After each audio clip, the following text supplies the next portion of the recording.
Hey, duties, what's going on? We're Saturday, May 20th, a rare weekend where you and I did not have anything on the calendar. You didn't have any gigs. We didn't have any plans with friends, like literally nothing going on. So we can just hang out and shoot the breeze.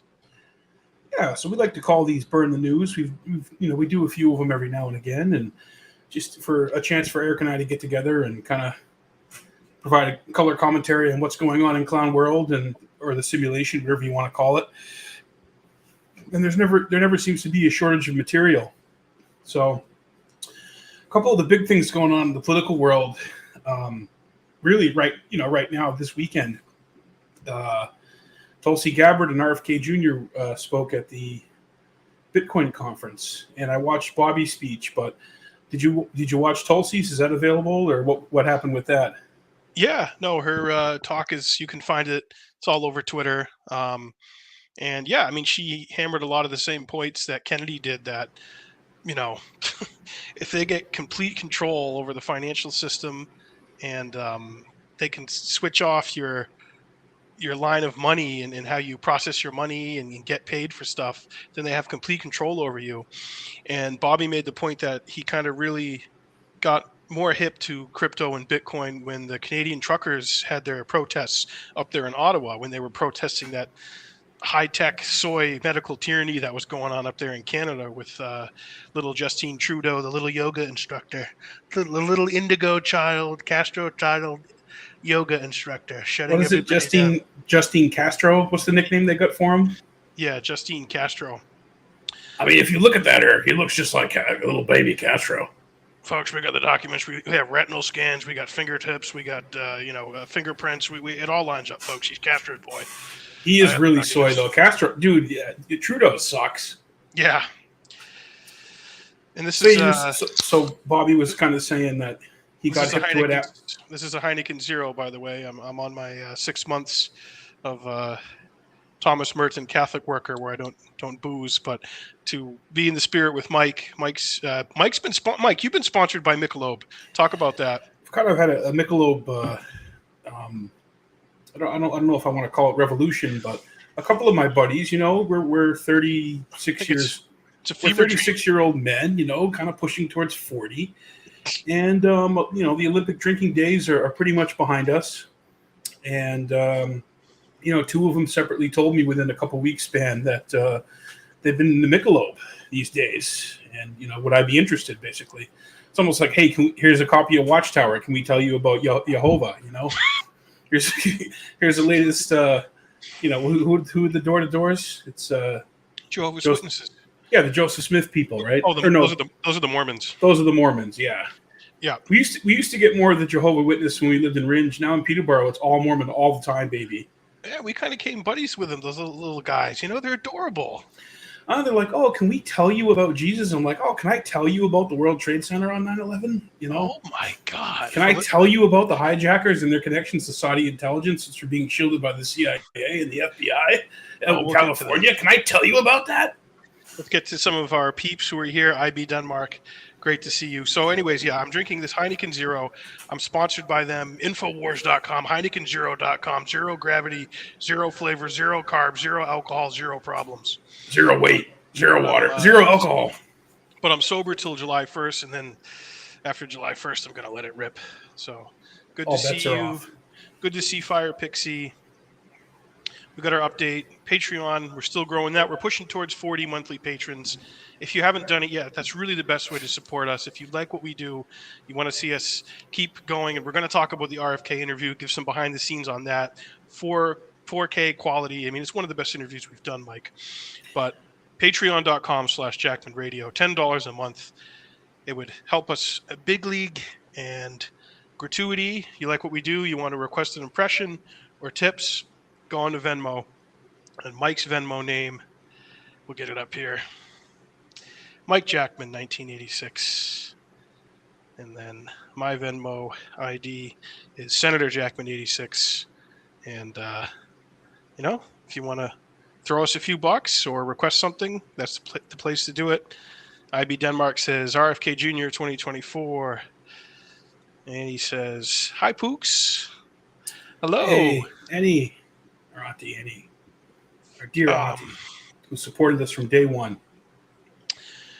yeah. So where were we? I don't know. I got sidetracked there, man. We were. We were Oh, talking Bitcoin. about, I thought we were talking about what kind of piece Hunter used. Oh, no, yeah, you were talking about the Bitcoin conference. Bobby, man, he gave a great 12, 13-minute speech kind of talking about his evolution and how Oh, he's. that's what I was saying. So the Canadian truckers is what he saw. What they did, the Canadian truckers up there in Ottawa, how they were just protesting the grotesque, disgusting, draconian vax cuck laws, and shut down the bank accounts and any way to send money and support to them via GoFundMe or any of those payment processors. So obviously a complete tyrannical overreach of the government and being able to meddle with these guys' accounts and everything. So he sees crypto and Bitcoin as a way around that, and a way of really opening up exchange and how we exchange money and services as human beings in America, not only in America but around the world. So he sees he's seeing the he's seeing the writing on the wall with that. And I know Tulsi's been into crypto for a little while. During the campaign in 2020, she talked about, I think she either owned some sort of crypto. I don't know specifically which kind. I'll have to ask her about it next time I see her. But she's always been pretty hip to crypto. So both of their speeches were really well received down there. And you Yeah, watched they really. Bobby's, you said? I did get to watch all of Bobby's, and he got a great response. But he was also honest with them. I like that he goes into these organizations or these groups or these conferences who would extend him an invite, and they're going to find common ground on some things, but they may even disagree on a couple things. But he will at least illuminate why he would disagree, but also that he's willing to meet with experts and he's willing to talk to people who know what they're talking about with respect to Bitcoin, or something like that. Because honestly, I don't know a ton about Bitcoin. I know you and I have a couple of close friends who are into it, have been into it for a while, who are starting to get into it. And of course, people have been successful with it. Some people call it a scam, but a lot of people feel that because it's decentralized, it can't be tampered with as much, and there can be more accountability, with it, going out. So, just point to our own Federal Reserve and our money system. I mean, that's like a wheelbarrow full of monopoly money when you think about it. They just keep printing it. They've never printed more than they ever did between 2020 and 2020, early 2022 in the history of our entire country. So, and look what's happened with inflation. Look how expensive things are. So, Bitcoin could be a new emerging, thing globally, um, as an alternative. So, I don't know. Again, monetary policy, crypto, it's not my strong suit. I will profess I have not done a ton of deep diving into that. But I don't think it's going anywhere. I don't know. What do you think? Yeah, well, we know enough about the Federal Reserve and the creature from Jekyll Island, about how the Shanghaiing of our monetary system and how they took it down the direction of a banking cartel running the whole thing starting in 1913 when they passed that Federal Reserve Act there, essentially when everyone was away for Christmas. And that was, they got that going with the robber barons and the banksters and all those other dudes in high finance in the corporate world. So we've had a cartel that hijacked our monetary system for 110 years now. So I think what crypto does is, of course, it's just a belief system. All money is an agreed upon belief system and a means of exchange, measuring work, measuring effort, measuring time. So when I have a $20 bill with Old Hickory on it, Andrew Jackson, he fought the banksters, folks, by the way, go to infowars.com/Old Hickory to get some information on that. Um, that's all money is. It's just agreeing. It's an agreement between two parties that this represents um, exchange. So the more people that are trading in a different currency or a different mode of exchange, the more popular and well known and proliferated it's going to become. So I'm excited to see where it goes. And then for the sake of my friends who own Bitcoin or have a couple of coins, and I know one of our friends just purchased I think he said he bought a coin and a half. So for his sake, I'm going to be watching closely, and I'm excited to see how that does for him and for everybody. But it is really exciting to see these national figures, and obviously Kennedy with his campaign being willing to go there and at least talk to them and listen and learn more about it. And like you said, Mike, I'm with you too, man. I'm not as well versed on crypto and the way that works as some people are, but I'm certainly willing to learn more about it and am interested in it and to see where it goes. Well, we saw how the Bitcoin and crypto activists were treated in Keene, New Hampshire. They had the Bitcoin embassy, and they, of course, got raided by the feds and strong armed, and got the book thrown at them in a lot of ways. So obviously, it's a threat to the system, and I really feel RFK Jr. is a threat to the system. Of course, he comes from the Kennedy family, which are a known quantity in American politics. They've been around for a long time.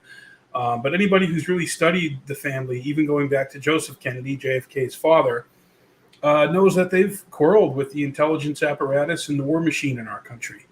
And they've often been called traitors to their class. Of course, they're super wealthy. They don't. Nobody tries to hide that or make any bones about that.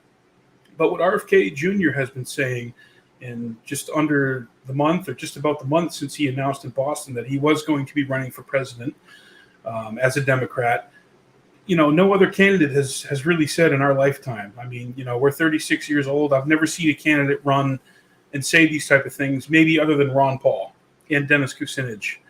And to some extent, Tulsi Gabbard, of course. We supported Tulsi last time. But since 2004, I've never been about which party it is or whether it's left or right or blue or red. It's which candidate is truly the most anti-war, who has that record, who's telling the truth about the big picture issues like surveillance, how whistleblowers are treated, our monetary policy, our foreign policy, just kind of how the media talks about big issues. And right now it's RFK Jr. I've personally been an admirer of his for many years. We started the podcast in 2015, and back when we started it, he was one of the first people I really wanted to talk to and do a podcast with. And it's crazy. We had him on, and we got to spend a couple hours with him. Really, we got to hang out with him at a hotel in Manchester, New Hampshire, the next morning after he announced he was running. So he announced in Boston that he was running for president. And then the next day, early in the morning, we got to see him and hang out with him. Of course, our podcast was just over an hour, but there's behind the scenes stuff, and that was really cool. I mean, he really just strikes me as a regular guy. He understands the vantage point that he has, and the place in history is very unique. And I don't think that's lost on him. And he's very upfront and honest about his own struggles. He struggled with addiction for many years. He lost his uncle and his father to gun violence, and he's honest and open about that too. He said in the recent interview, when asked about guns, because that's obviously a very important area for libertarians, New Hampshire people, and 2A people, all across the country. And it's a I don't know, I forget what the phrase was that he used. If it was it's a personal subject for him. So. And anybody who's been touched by gun violence. But he also said, I also believe in the Second Amendment, and I believe in the Constitution. So I'm sure he'll be elaborating on that, as time goes on. But he's really, what struck me, Eric, was, he's an open book. I mean, he sat down with you and I, and he never said it. Nobody from the campaign said nothing's off limits. You guys can't ask him anything. You can't talk to him about this subject. There was none of that. And I think it's such a refreshing posture that we just haven't seen, the accessibility.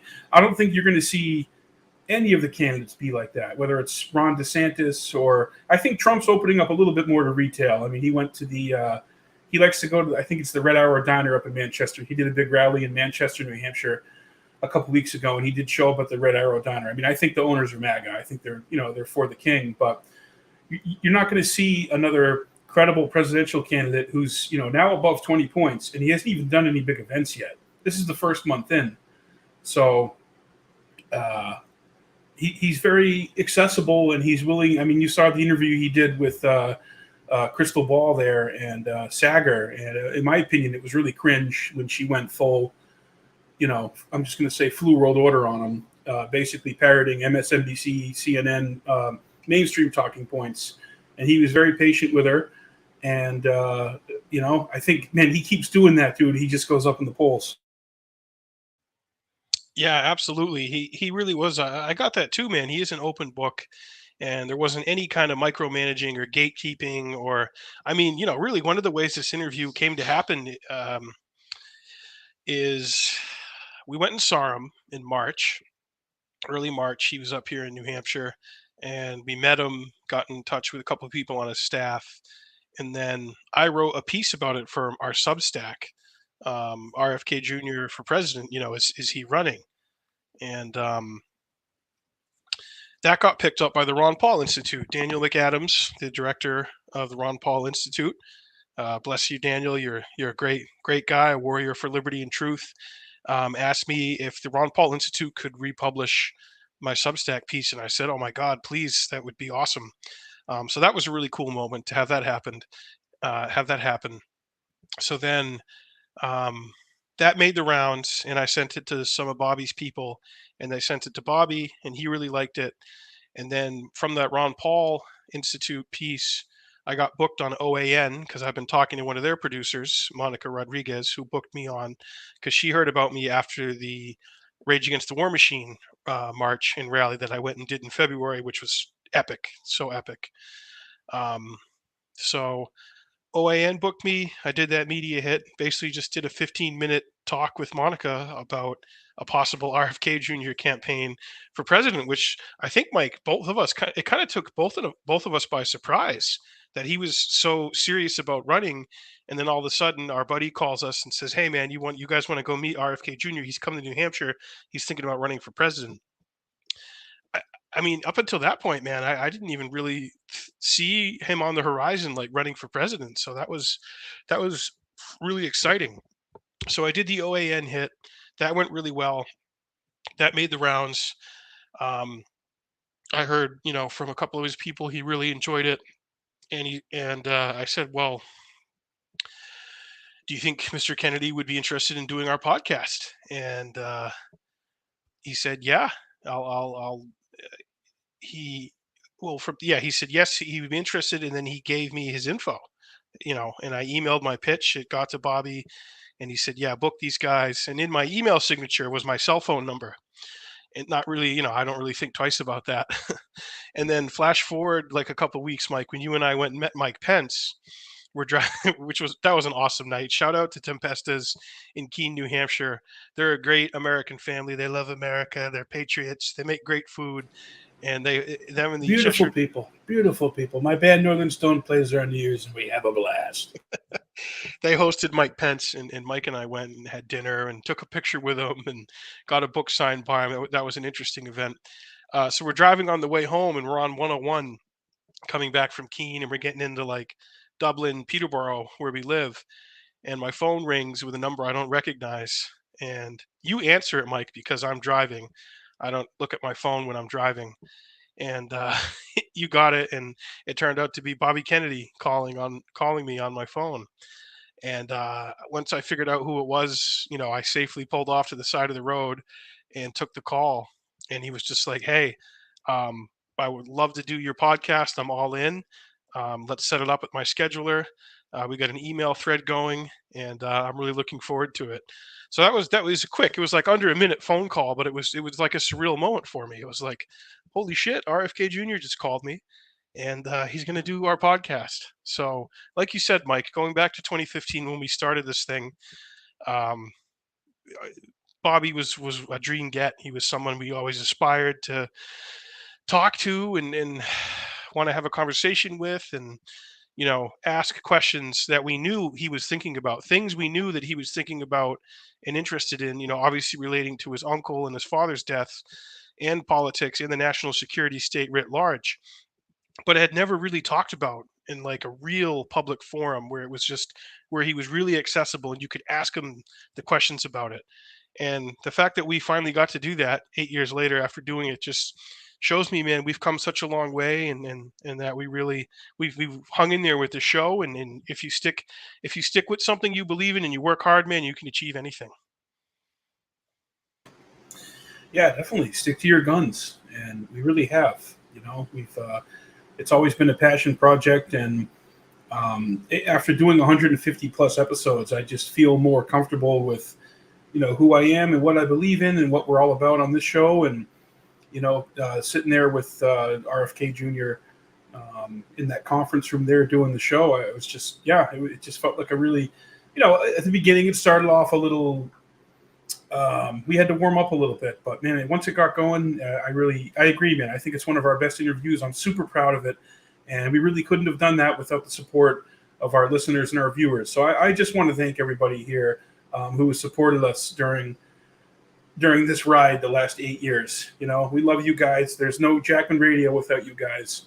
That includes Aaron LaFond, our first producer, Jeff Cornell, our videographer, our dear friend, who's done photography and created, art for us and our new logo. He's done logos for us. He shot all of our videos for our Politics and Pint series during the 2020 election cycle. We did that with Tulsi Gabbard, Marianne Williamson, Governor Mark Sanford, Andrew Yang, Stephen Kinzer. We did a bunch of really high quality, really great interviews. And I would love to see the view count on those go up, because we talked about a lot of stuff in those interviews that's still relevant, including the Epstein case, Watergate, impeachment, all that stuff. We talked to Bill Weld for 45 minutes. You could tell he really wanted to have a beer, but he didn't. Marianne Williamson wanted to have a glass of wine, but she didn't. I think there was two people who actually had a beer with us. It was Stephen Kinzer, who wrote Poisoner in Chief about Dr. Sidney Gottlieb, which is a fantastic book. And I think Governor Sanford had a beer with us because he had officially ended his campaign that day, so he just didn't give a fuck anymore. I think Sestak too. Oh, Sestak, Joe Sestak. That was a fun interview. Sestak was great. But we've had a lot of fun doing this, and we're keeping it going. And I just think the message here is you got to be true to yourself, man. You got to be true to what you believe in. You're going to have detractors along the way. You're going to have people who call you names, but you're also going to realize who your friends are. You're going to realize who really supports what you do and cares and sees the value and sees what keeps you going. And for me, in a lot of ways with the Kennedy stuff, I stand on the backs of so many researchers and so many seekers of truth over the last 60 years. That's like the first wave in the first generation. It includes Mark Lane. It includes Harold Weisberg. It includes Josiah Thompson. So many great authors and researchers. Most of them have passed away, and they're not here now to see where we are in 2023. Jim DiEugenio, who's still with us, who wrote the amazing script and screenplay for JFK. I think it's called JFK Revisited. Well, Through the Looking Glass, Oliver Stone's recent documentaries.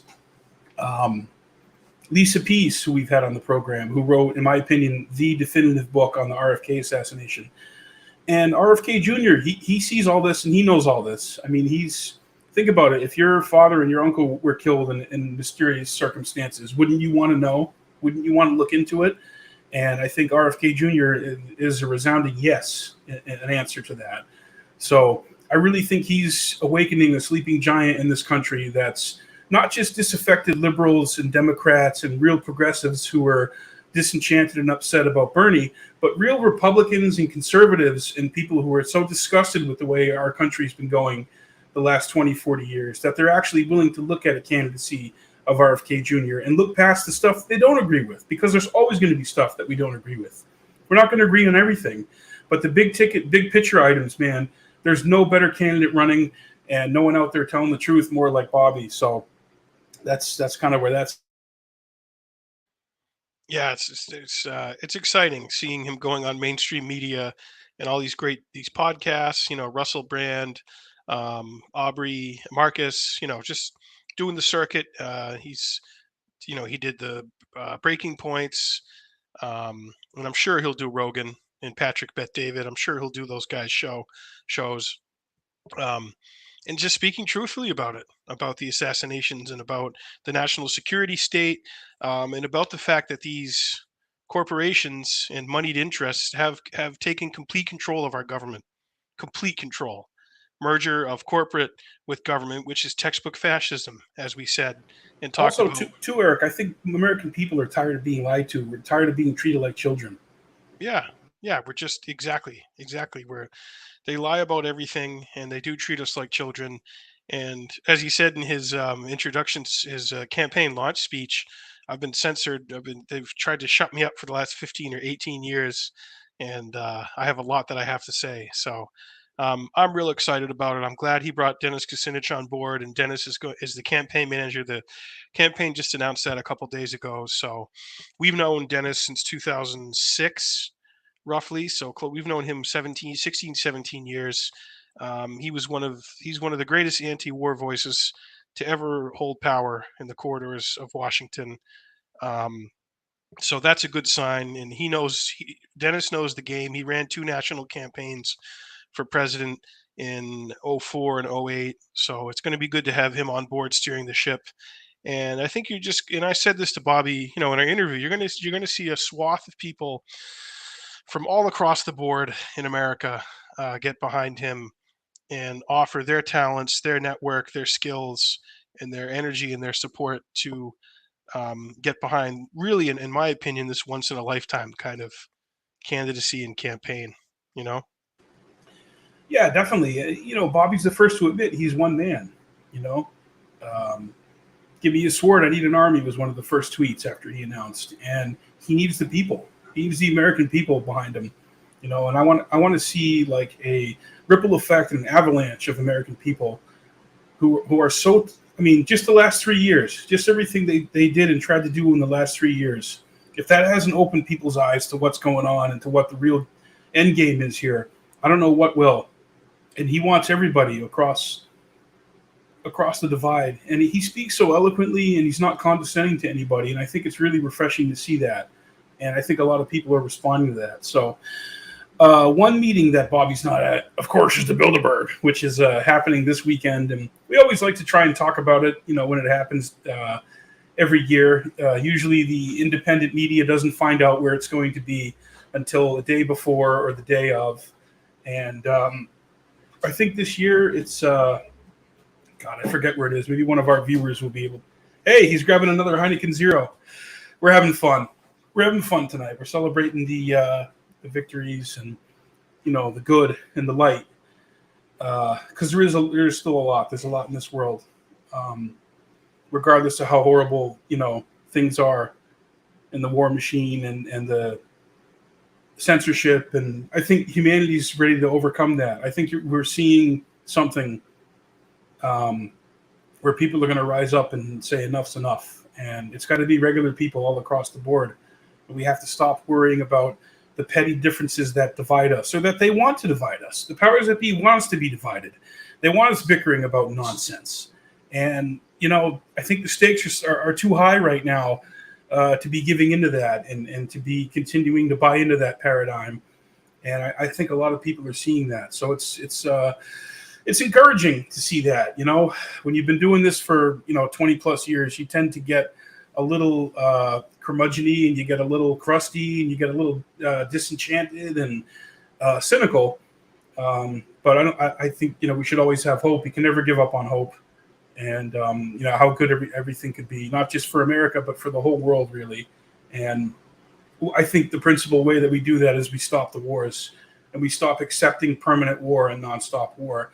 And that's why RFK Jr. made that a huge plank in a platform, and is this epic 2-hour speech. I recommend everybody go watch that speech that he gave in Boston, where he really eloquently lays it out, and he talks about our just acceptance of nonstop, never-ending war. And I really think, in my lifetime, since the Iraq War, that's what's destroyed it. That's one of the things that's destroyed our country. It's destroyed our resolve, is our addiction to never-ending war and our acceptance of it in our culture, in our foreign policy, and, in people, in it being in the consciousness of day to day. It's just not something you really hear, but the media is going to be forced to acknowledge that. And even in that clip from Mika Brzezinski, the daughter is Big New, and Morning Joe there, and that guest they had on there, that DNC shill, I forget it, was it Nina Simone? I forget who it was that they had on there, just trying to laugh at Bobby. And they even said, well, remember when we laughed at Trump in 2015 when he entered the race and said he couldn't win? Well, you're going to see the same. I think you're going to see the same thing happen.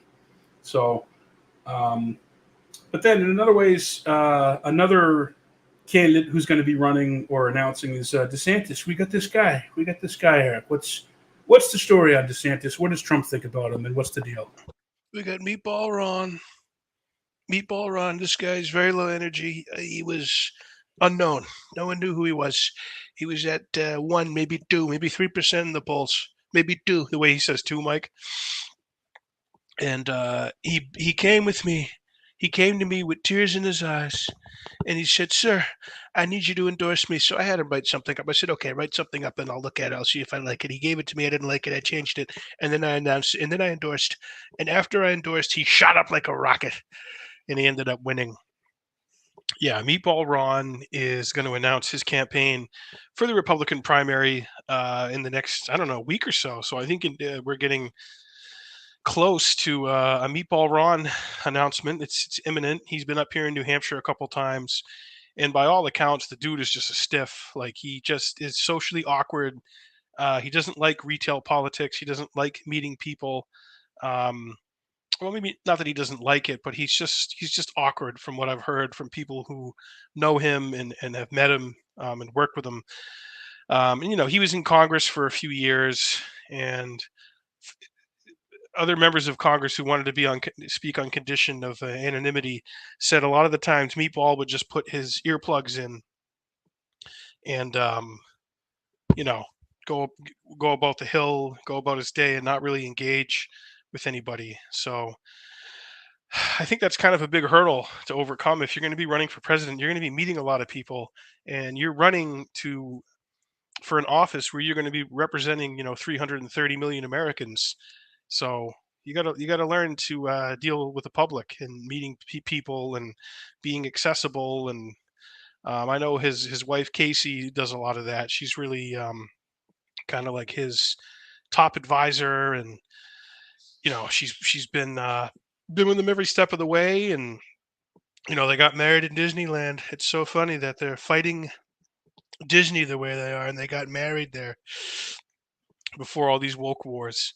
But yeah, if I get a chance to talk to Meatball, I want to talk about the torture that went on at Guantanamo Bay while he was there.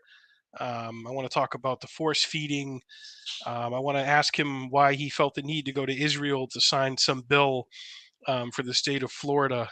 So there's a lot of questions about Meatball. He's basically, Mike, you've said this before, he's just watered down Bush Light, neocon, PNAC, Bush Light, warmonger. Yeah, pretty much. Yeah.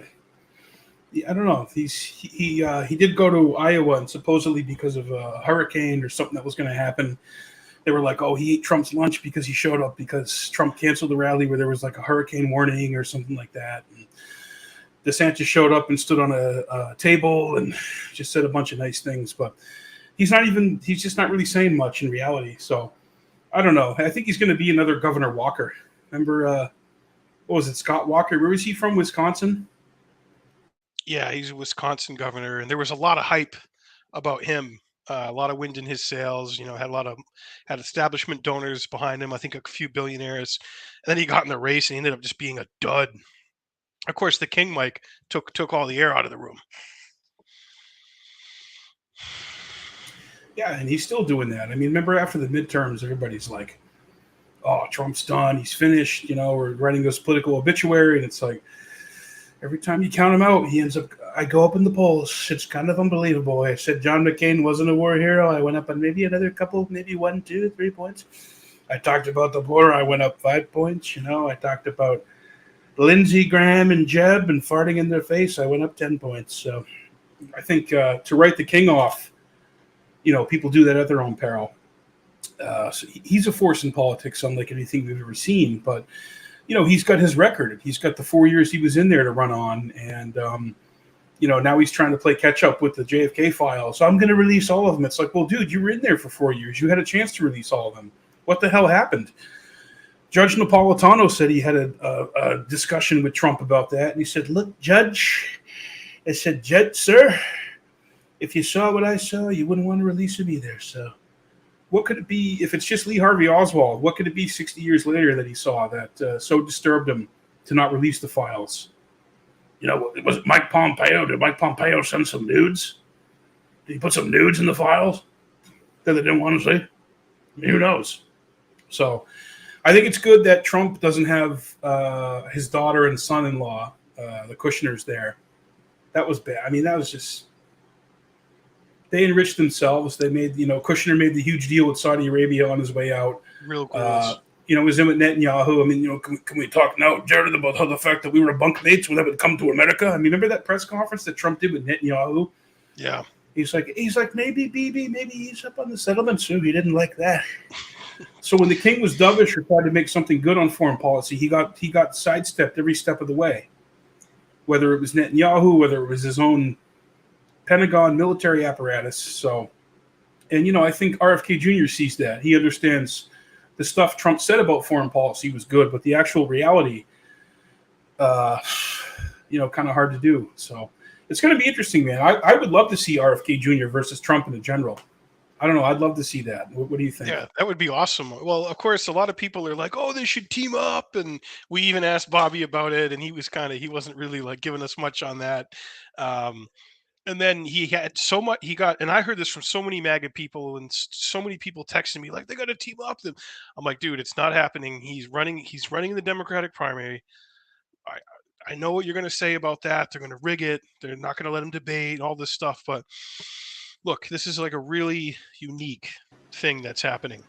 But that's all a fair criticism, though, Eric. That's actually a fair concern. Kim Iverson, when she had RFK Jr. on, mentioned all that to him, that she was worried about that. And obviously, what happened to Bernie the last two times, doesn't that bear that out? Of course. Yeah, no, it is all fair to worry about that and have those questions. And I think what really will be the tell is if we go through this Democratic primary, and obviously Bobby, he's going to do better than expect. I mean, I think he could. I think he could win the nomination. I do. I really do think once he gets going, man, and he's holding rallies. And look, I understand in 16 the Republican primary did not have super delegates like the Democrats do, and they have a somewhat of a different primary and a process. But this thing is going to be impossible to ignore, and they're only going to be able to downplay it so much in the media.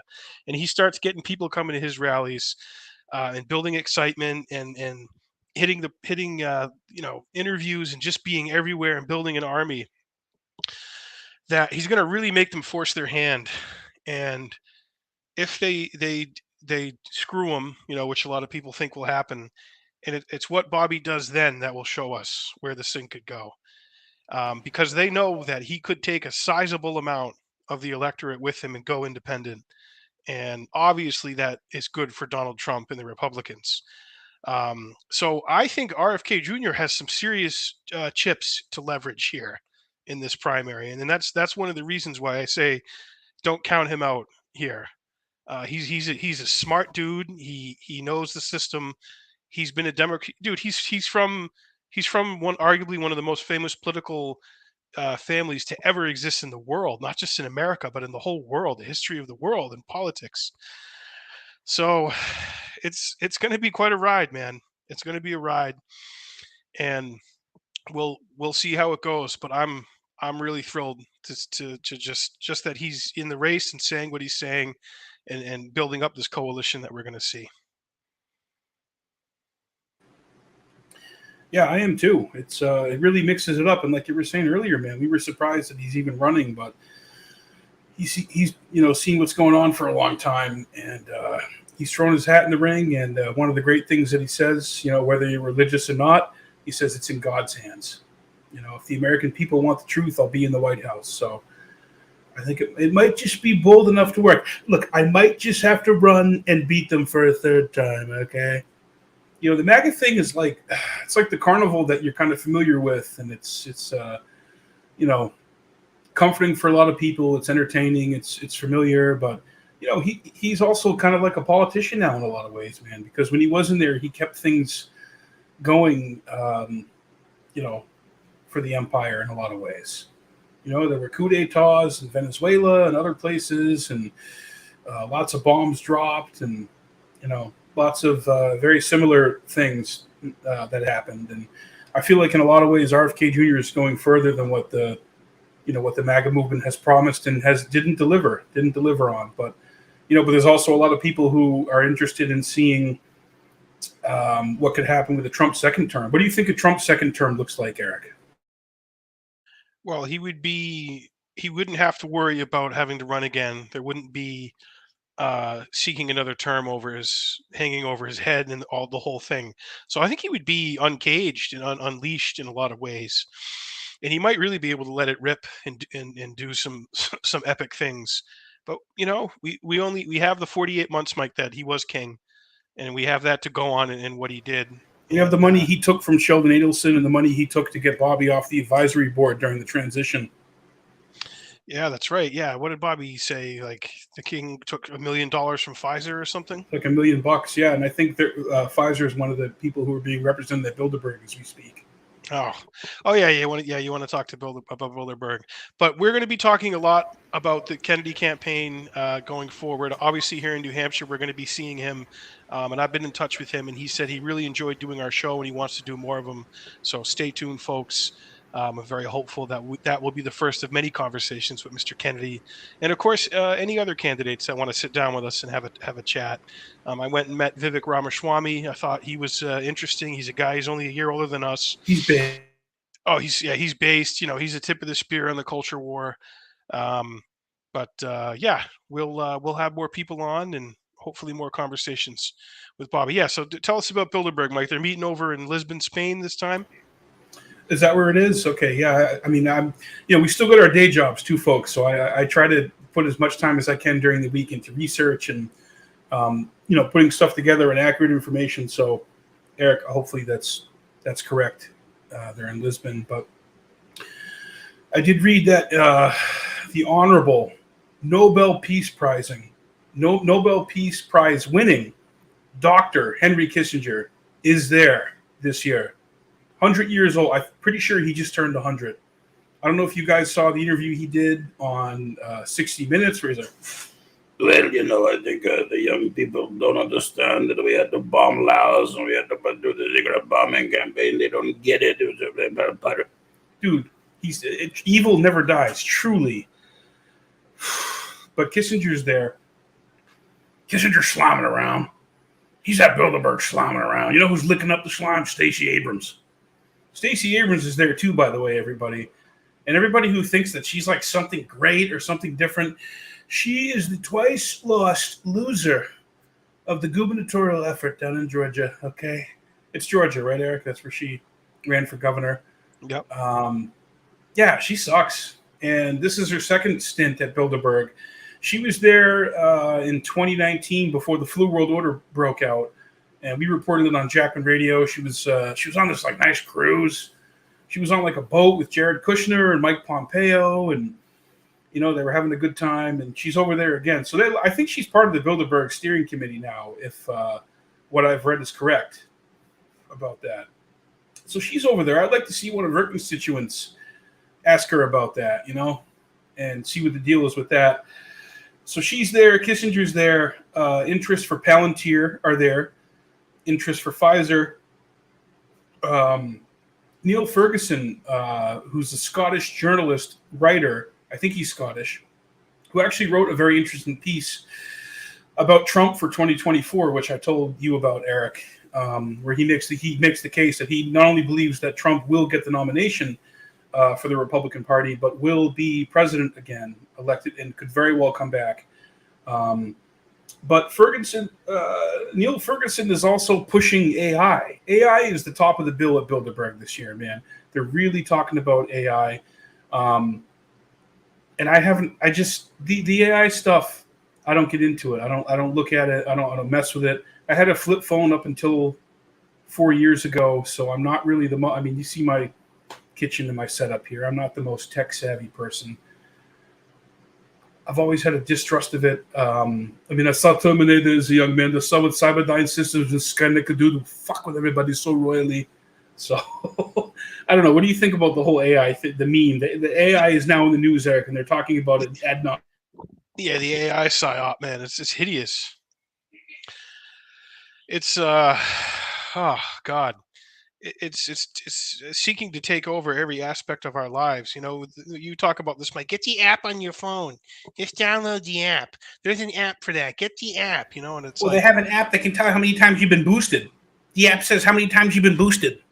yeah, exactly. Yeah, the fusion of medical tyranny with tech. I mean, boy, they shot a big shot with the flu world order over the last 3 years with it, man. The cult of track tracing, Mike. Oh yeah, definitely. Yeah, they couldn't fucking do it quick enough. You know, I'm just getting it for so my pets. I know where I got my pets chipped. I want to know where my pets are. It's like, well, I want to know where my kids are, and now I want work to know where I am at all the times. Yeah, I exactly. don't need a card. I can just swipe my wrist. Yeah. That's Bilderberg, man. They leak this stuff into the media. They do predictive programming with television shows, media reports, movies. They Hmm. meet about it. You know, we're not invited. I mean, you know, we're not invited to it. I, Where's my invite? I want to be able to go there and podcast with them from like the bathroom. You yeah, know, they better have a removable shower head. Talk about funny man, Eric, and the yeah. Washington Well, Post. let me finish with AI. Basically, man, they want AI. They're pushing it. Um, and it's scary. I mean, it's moving us away from the natural and where we come from and how we are as human beings, man. We're flesh and blood, and we have a soul, and we have energy and vibrations, and oh, there's so much pressure to conform to it and to just let it invade more and more of your life and take over more aspects of your life. And But if you have nothing to hide, then why shouldn't you? It's like, well, if the pharmaceutical companies have nothing to hide, then why don't they release their shit? yeah, there's a reason Jesse Ventura says there's a reason we got the Fourth Amendment and we got to use it because if we don't use it, we're going to lose it. Believe it. Um, yeah. And, you know, I was talking to, Mommy Megan about this, Mike, the other day when we were walking here in the park, which is so beautiful. I have a really nice park behind my place here. And a couple times a week, my friend Megan and I just take a nice walk, and we're out in nature. There's a nice waterfall, and it's just we're continuously at a rapid rate, and so many people aren't even aware of it because of how fast it's moving, being pushed more and more away from just nature and the essence of what it means to be a human being and life and wildlife and our connection to the world and everything. And there has to be pushback, and there is pushback against it. But they, like I said, they really shot a big shot with the flu world order and merging the surveillance state with health, with monitoring who's doing what, who's traveling where, who was there, how long were they there for, what were your movements, and it was insane, Mike, for people like us watching it play out the way we did. It was horrifying, but it like wasn't all that surprising because they've just been moving in that direction for so long. So we have to keep speaking out about it, and we have to keep living our lives in a way where tomorrow we would be okay if all of that tech bullshit went away and we could just revert back, a return to innocence, Mike, like Enigma sings about, a return to ourselves, a return to innocence. So I try to interface with it as little as possible, and I try to I try to build a wall between myself and the tech.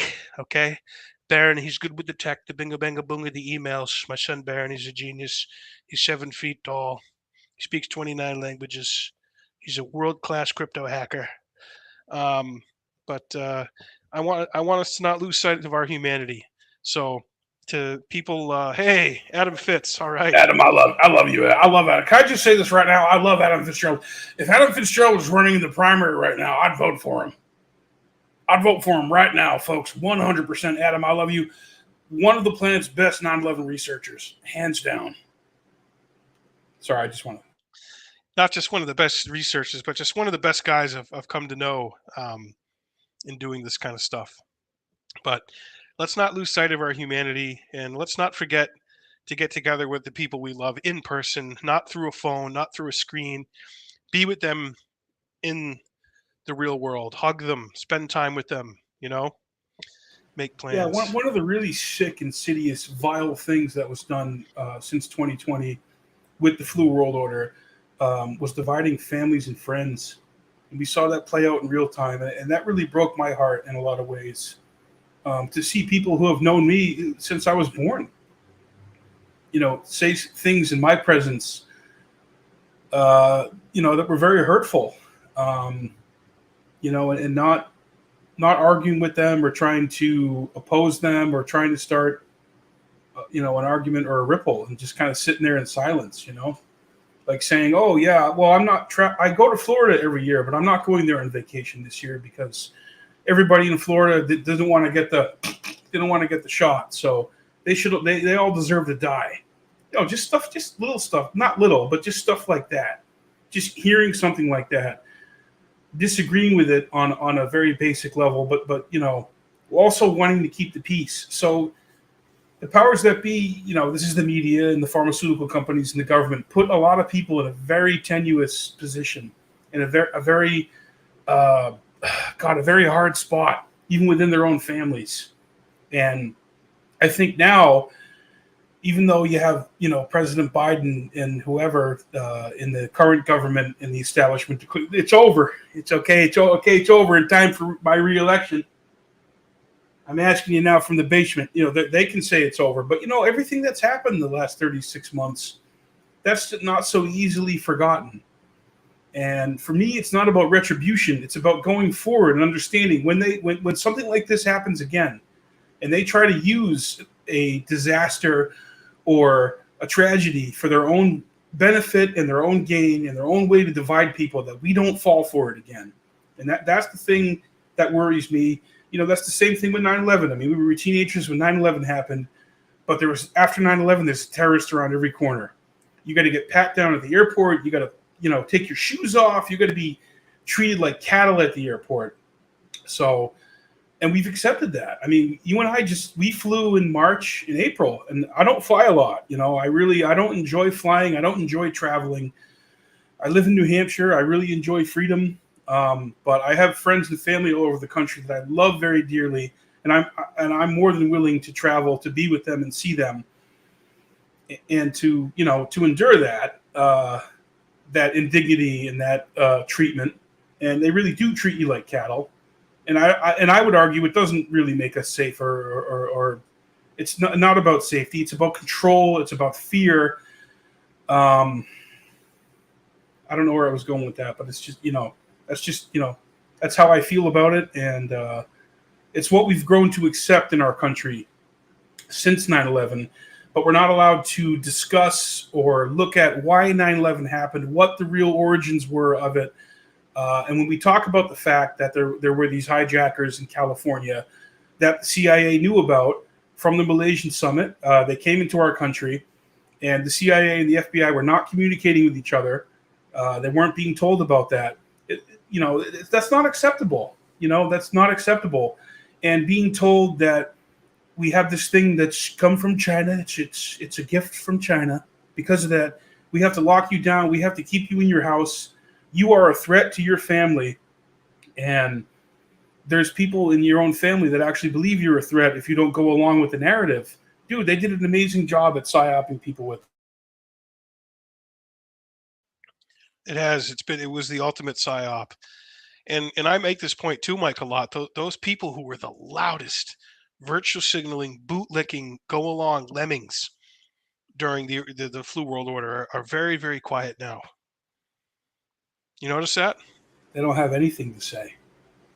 They got nothing to say. They just kind of laugh and shrug when you maybe point out how well, we were fighting for their freedom during that time too. Yeah. But the silence is deafening, as John Lennon says. And God, that's another thread we should pull. John Lennon, man. How about Dave Whelan, man? Wow, I look forward to having that guy on again. The Lennon quote is "A conspiracy of silence speaks louder than words." Was the Lennon quote. Oh yeah, dude, Dave Whelan, you booked him on, man. That was so. What'd you say? Yeah, you booked David Whelan on the podcast. I think we had him on last week, and Yeah. man, he's done some amazing research into the John Lennon assassination, and he has a book in a documentary coming out. Yeah. Yep. Dave Whelan is British, and he, has spent the last 2 3 years really digging into John Lennon's death. So I don't want to like go too deeply into it here, but it opened my eyes to a lot of anomalies and stuff that I was ignorant on, and I just did not know about Lennon's death, because Dave made this point that there's just been this narrative out there in the almost 43 years since Lennon was killed in December of 1980 that has prevailed and just been like accepted dogma about what happened. Mark David Chapman was this nut Lennon obsessed Beatle stalker, showed up to Dakota, met him, got an autograph, and then Lennon went to the studio for a few hours, came back in the early or late at night, 11:30 or midnight, got out of his limo. Chapman was there waiting for him. He walked past him, and then Chapman shot him 5 times in the back, and Lennon like collapsed and died. And that's like basically more or less the official story we've had. But it's the reality of it, and the medical evidence and the eyewitness evidence and the nurses who dealt with Lennon's body, who Dave Whelan talked to, paint a totally different picture than the bill of goods we've been sold about that. So we're going to be watching Dave, his research, and so we're going to stay up on what he does. I'm going to stay in touch with him, and we'll definitely have him on again. But yeah, what a guest, Mike. Yeah, what he's talking about paints a whole entirely different picture. And looking back on some of the literature that you read about Lennon's assassination, they say he was shot in the chest. So that's the front. That's the clustered by the heart. And the vessels were basically so damaged that it was beyond repair, and he died. So they're basically, Whelan is kind of saying it was more like a professional hit. And I think he's got some more information that he's going to release with his book and his documentary. And one of the books that we talked about pretty heavily during the interview was Fenton Bresler's 1989 book, Who Killed John Lennon, which I highly recommend everybody to read. There's a lot of interesting information and tidbits in that book, and I do want to read that again. But the thing with Lennon's assassination, and I've been a Beatles fan since as long as I've been listening to popular music. I got into music as like a third grader. My parents had Imagine and, a couple of Lennon solo records and a couple of Beatles records. And, I remember listening to those as like a, 8, 9, 10-year-old kid, putting that on the record player. So those are my first memories of John Lennon, hearing Imagine, hearing the song Love, Mind Games, How. He's always been my favorite Beatle. So one of the things we talked about with David Whelan was there's like a real emotional aspect to this. Just like there is, with the Kennedy assassination or 9/11 or any of these events that happen. And I never really looked too deeply into John Lennon's shooting. I mean, I wanted to know about it and know what they say happened and what the official story was. And I felt like I knew that pretty well, but some of the information he's dug up and points to is really just kind of casts a lot of doubt on all of that. And the fact that there really wasn't a thorough investigation done into that, or really any investigation at all, because the NYPD felt like they had their guy. It was an open and shut case, and they didn't do any fingerprinting. They didn't really do any forensics. They washed up the blood the next day. Wham, bam, thank you, ma'am. Lennon's cremated, that's it. And every year on the anniversary on December 8th, the platitudes are wheeled out, just like everything, just like Veterans Day, just like Memorial Day, Pearl Harbor, 9/11, just like all the things that we celebrate and honor and talk about in the public consciousness, but for some reason we don't really go deep into them. I think we do a disservice to the dead by not going deep into them. And that's why the continued research and discourse into JFK's assassination, RFK, John Lennon, the Iraq War, even Vietnam. I mean, my father was part of right near the Vietnam generation, maybe a little bit too young, but certainly had friends who served in Vietnam. And several of them came home to the Boston neighborhood after and died of drug overdoses. One of them died from Agent Orange poisoning that they got over there. And these are the things that we don't talk about. We're not allowed to talk about, but I really think we should talk about them so we can prevent them from happening again. And, kind of just be, upfront about what it really is, the kind of furnace and meat grinder that it really is to keep the empire going. So. Well, Giuliani cut taxes. I cut Oh taxes. yeah, Rudy Giuliani. Yeah, oh, God, Giuliani. Yeah, We did want to talk about Giuliani tonight. I'll go through some of the comments though before. Yeah, go through some of the comments and questions. And folks, let me remind you, patreon.com/Jackman Radio. To our patrons who are watching and listening, we really appreciate your support. $5-10 a month. Come on down. We'll go down to the gun range. We'll bring Piers Morgan over here. I'll turn the studio set here into a boxing ring, and Piers Morgan can wear the Jolly Roger, and I'll wear the red, and blue. Let's see what we got here. So Fire Pixie said, "Hey Adam, IB Denmark. Hey Adam Fitzgerald is 9/11 solid. Yeah, he is. Yeah, and we were talking about the obviously the two hijackers that came over from California. They came in through the country over in California. It's such a huge story that the CIA knew who they were. They knew they were here, and there's so many layers to that story. And Adam has just done some of the best work on that and explaining that and breaking that down for people to understand. So go to Adam's podcast, The Darkened Hour, his YouTube channel, subscribe to him, check out his stuff. I can't speak enough about how amazing his research is. And Adam says, "Hi, Fire Pixie, Denmark," and exit. Adam, you're one of the people I look up to, brother. Much love, sir. Absolutely, indeed. All right. Let's see. That was interesting. Yeah, our interview with Dave Whelan was very interesting. Adam says the government for some time has basically served against the interests of the people and needs to be completely replaced by a system that will. Yeah, that would be something. Come up with a whole new system or give the one we have a complete enema. I mean, yeah, I know listeners of the show and even I oscillate between those two options and avenues. But you have to live in reality, and the reality is I just completely getting rid of the federal government. I just don't see that happening. So we have to kind of, in my view, work within the confines of what we have, which obviously sucks. But it's one of the reasons I'm so excited about Bobby Kennedy, because he understands the system.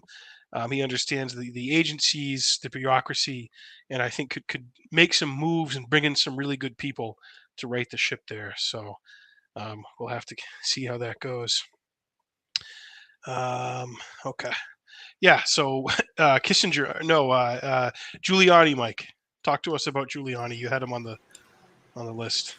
Yeah, I mean, there's a lot of information out there about Giuliani. I mean, of course, about what kind of creep he is, what kind of grifter.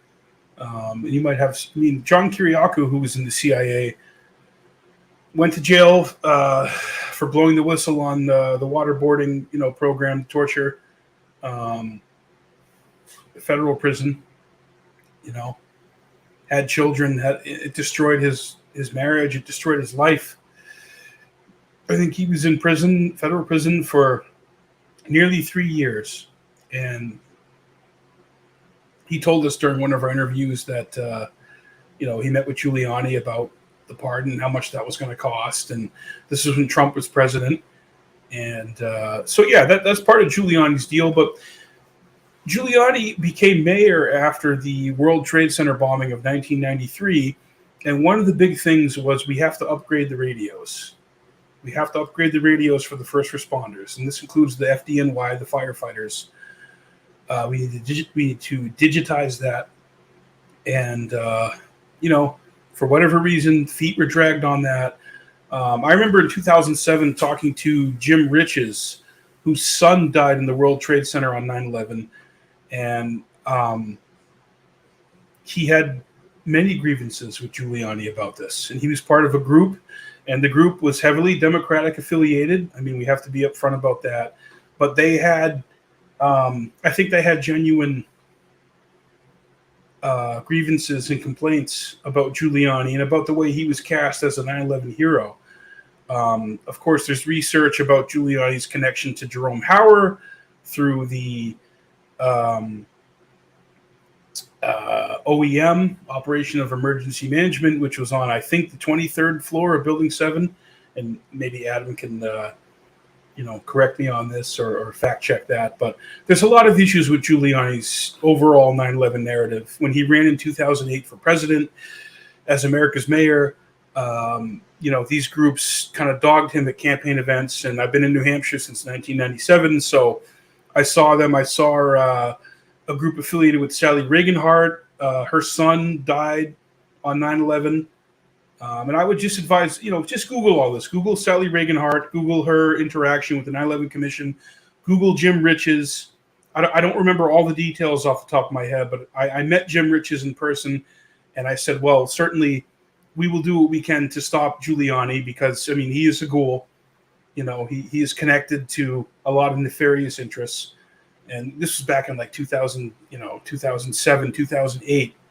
So now Giuliani's in the news with this lawyer, Eric, and the lawyer is making some charges again. Yeah. Yeah, it's pretty grotesque. Basically, she was hired to be a consultant or assistant to him off the books, promised $1 million a year salary, and it basically just got to the point where she became Giuliani's, service girl. And there's articles, and she filed, I think, a $10 million lawsuit Because against she him. was supposed to be paid $1 million, and only gave her like 12 grand or something like that. Yeah, I don't know. So I don't know the exact amount, but she talks about basically kind of it just almost immediately became a sexual relationship, and she just felt, really abused and used, and she just people can go and read about it, but it's just really slimy stuff. And um, she would say he was drunk most days by noon, little in the afternoon, just always drunk around the clock, on the phone with Trump. Um, and so yeah, people can go check that out. It's it's definitely grotesque. And Karyaku was just on um, Amy Goodman. What's her show called? Democracy Now.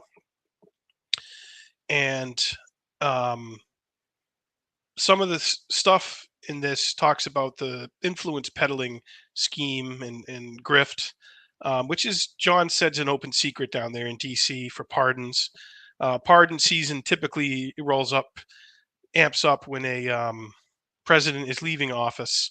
So depending on where they are, if they're an incumbent, or if they're going to do another term, or if they're one term, pardons are up. And obviously, John Karyaku wants to get a pardon so he can get his voting rights reinstated. He can own firearms again, and he can recover a $700,000 pension that he has from his time in the CIA. He was in the CIA for like 13 years.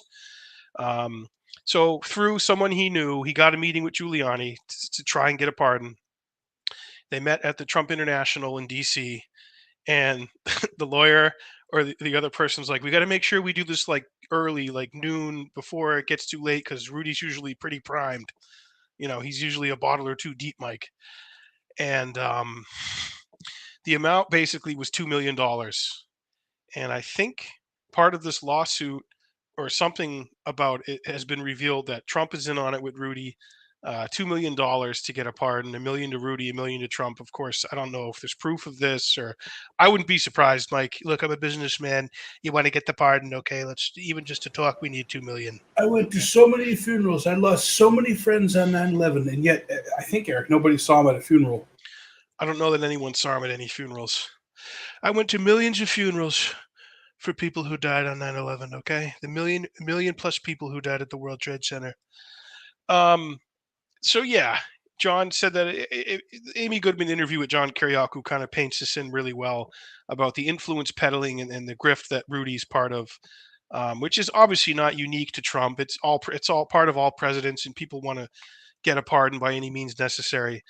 But it just speaks to the larger picture of corruption and graft, which is the U.S. government. Yeah, definitely. I mean, certainly Clinton with his pardons were controversial in some ways. But I want to kind of end on a high note. I want to just pay tribute to Jim Brown, one of the greatest NFL football players of all time. And you and I kind of knew him from his appearance in Running Man and Mars Attacks. Remember, he had the Egyptian thing in Mars Attacks, and he fought the. Remember that scene where he fought the Martians? Yeah, that was good. I think he ultimately got overpowered by them, but he gave up a pretty good fight. And so he was in that. He was in the movie The Dirty Dozen with Lee Marvin. Remember that movie growing up? Well, I mean, it came out, probably 20. We were seeing it when we were kids. Right. I remember watching it as a kid. So great movie. Lee Marvin, I mean, tremendous. Probably just bullshit propaganda. But anyways, he was also in It Any Given Sunday. Before that, he was an ardent civil rights activist in the 60s. And he stood with Muhammad Ali in 1967 when Ali said, I'm refusing to enter the draft. And Jim Brown stood with him for that. And I think he should be talked about and remembered for that. And of course, you got the haters who were like, he went to the White House when Trump and Kanye were there. I mean, that fucking 2 or 3 minute clip, dude, of him at the White House, where Kanye's wearing the MAGA hat. He's like, he's like my dad. Kanye is talking about Trump as his dad. Jim Brown's there with the cane. I mean, dude, it's like, dude, the Matrix is busted. Like, the dude's a legend, So there's people who want to just write him off because of that one time you went to the White House. Dude, if I ever got invited to the White House, I don't care who the president is. I'm there. I'll be there. There's a great story of Willie Nelson at the White House smoking grass, Elvis at the White House with Nixon. It's just one of those stories in a long line. And I think Jim Brown and Kanye at the White House is part of that tradition. So we pay tribute to Jim Brown, who also posed full frontal nude for Playgirl in 1974, which I think he should be lauded for. And I didn't know that, Mike. Yeah, so there's some tidbits for you. Yeah, that'll be a Google image, at some point. Wow. Well, a lot going on. But yeah, I want to thank everyone for tuning in. These are a lot of fun to do. We'll be doing more of these, and we've got more interviews coming. I got a good interview next week with a gal. We're going to keep it a surprise, but really interesting guest that we have coming on. So if you haven't subscribed to this YouTube channel, give us a subscribe. You can listen to us on Podbean, Spotify, Apple and iTunes, Jackman Radio. We're on Twitter at Jackman Radio, Instagram, Jackman Radio, and my account is Senator Jackman. Come on there, say hi to me. Tell me that you listen. Tell me what you like about the podcast. Tell me what you don't like, and I'll ignore that. But yeah, thanks everyone for tuning in, and this was fun, Mike, and we'll definitely do another one of these soon.